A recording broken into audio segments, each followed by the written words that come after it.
Are you getting ready to drop your little one off to kinder or pre-K for the first time? Wondering how to help set them best up for success in this exciting transition? Today's episode is all for you. Welcome to the Beehive Dock Talks with Dr. Blair Rolnick. As a pediatrician and mother herself, Dr. Rolnick is here to answer your most pressing parenting questions and guide you through the tough spots. Welcome back to Be Kind Pediatrics, where we focus on empowering parents through evidence-based medicine. On today's mini-series, we're going to do a 3-part series talking about separation anxiety and school anxiety, and we're going to break it down based on age. So today's episode, we're really going to focus on those pre-K and kinders and all about school drop-off and separation anxiety.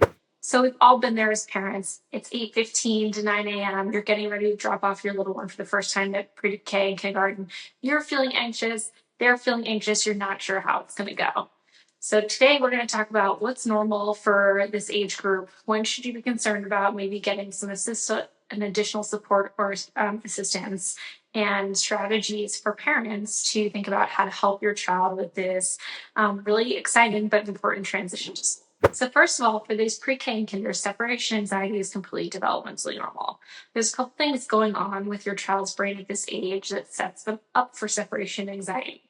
Firstly, this might be the first time that they are actually separating from their parent or caregiver and going with a new adult for a prolonged period of time. Children at this age, their brain is really working on something called object permanence. So the idea that their caregiver, mommy or daddy or whoever it might be, is different than self. That's the idea, again, of object permanence.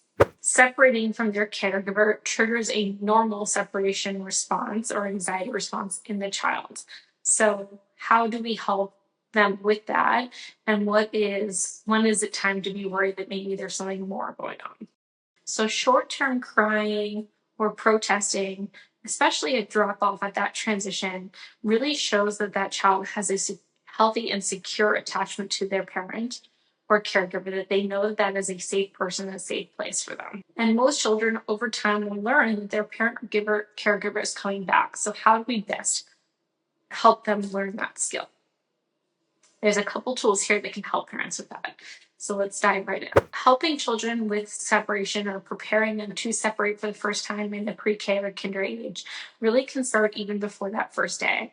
So for parents, children can really sense when you're feeling a little bit anxious or nervous. So it's helpful to also get comfortable yourself.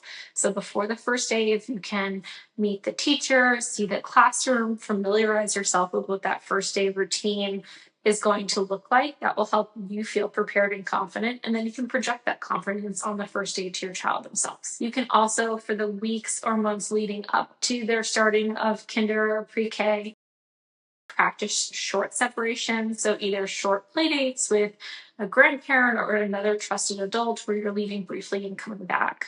Definitely think about building excitement about going to school. So maybe picking out a backpack, talking about school. We're going to talk in all 3 mini-series about books that might be helpful to read to your child to familiarize themselves and get excited about going to school. So I'll link in every episode links to some of these books, but great ones are things like Llama Llama Mrs. Mama and The Kissing Hand, just to help your child understand what is going to be happening when they get dropped off to school. So we talked about how to prepare ahead of time for drop-off. What about now it's that big day? What are we going to start doing at actual drop-off? So on the day of drop-off in the weeks of the first drops-offs, you definitely want to think about having a short and brief ritual that you do with your child to let them know that you're leaving. That is something that you can start, again, even in those practice separations early on. So a quick handshake, a special kiss and goodbye, a little mantra you say to them, something that you're keeping brief and consistent through every time you separate from your child that cues them that you're going to be leaving, but you will be coming back. If allowed from your school, you can also use transitional objects. It might be the backpack or a special bracelet that you wear and your child wears, one for mommy or one for daddy and one for your child. School notes in the lunchbox if they're going to be staying that long, those kind of objects. Talk yourself up, especially the first day for the first drop off. If you're strong and confident, that's going to project onto the child. You're safe and mommy or daddy is coming back for you. Be prepared to let the teacher step in. They are experts in this. They do this all the time. That helps keep the bi-ritual brief, and also helps the teacher to step in and bring their expertise to redirect the child and start to get them used to this transition.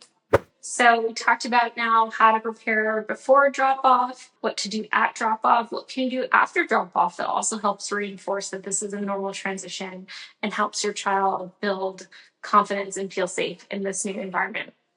So you want to be there on time to pick up your child so that they know, yes, I'm being dropped off, but I'm always going to be picked up and I can rely on that.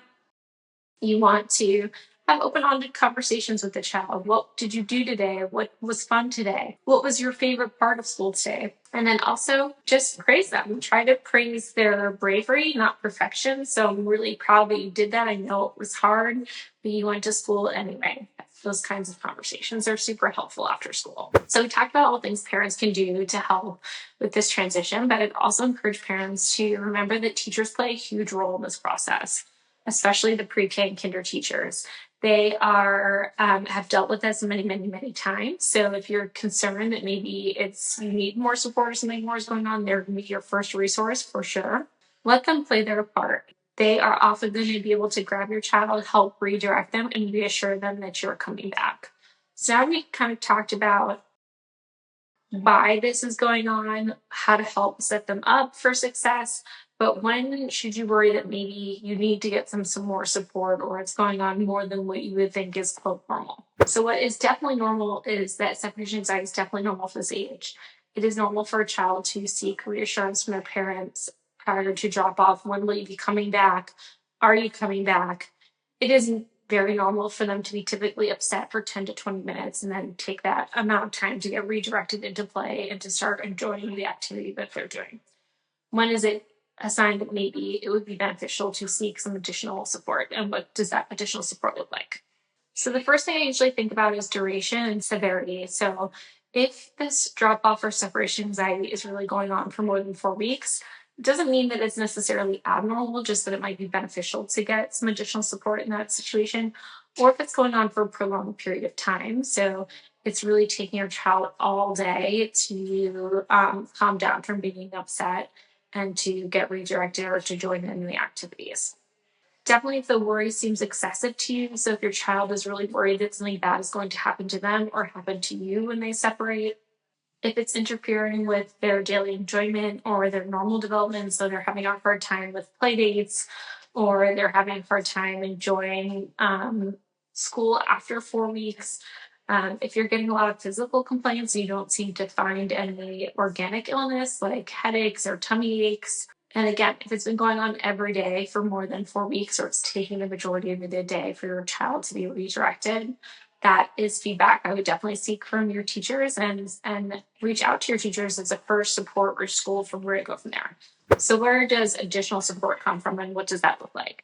It can definitely look like reaching out again to the teacher as a great starting point, to the school themselves, your pediatrician. These are all people who can definitely help determine what are the next best steps to support your child for this really important and exciting transition. So bottom line, separation anxiety is super normal at this age. You really want to have short goodbyes, stay confident, collaborate with your teachers, set up a predictable routine. These are the best things that are going to set your child up for success. So if you're in the thick of it, just remember that separation anxiety doesn't mean that your child is not ready for school. It just means that they have a secure attachment to you, and there's tons of things that we can be doing to help you support you as pediatricians and teachers and child caregivers. And I hope this video is helpful to you, that you get some good ideas from it. If there are things that work for you, please leave them in the comments below to share with the community. Thank you for watching the Beehive Dock Talks with Dr. Blair Rolnick. For more episodes and her practice, visit BeKindPediatrics.com, and don't forget to subscribe for more parenting tips wherever you get your podcasts. This information is for educational purposes only. It is not medical advice. Always seek medical advice from a qualified physician.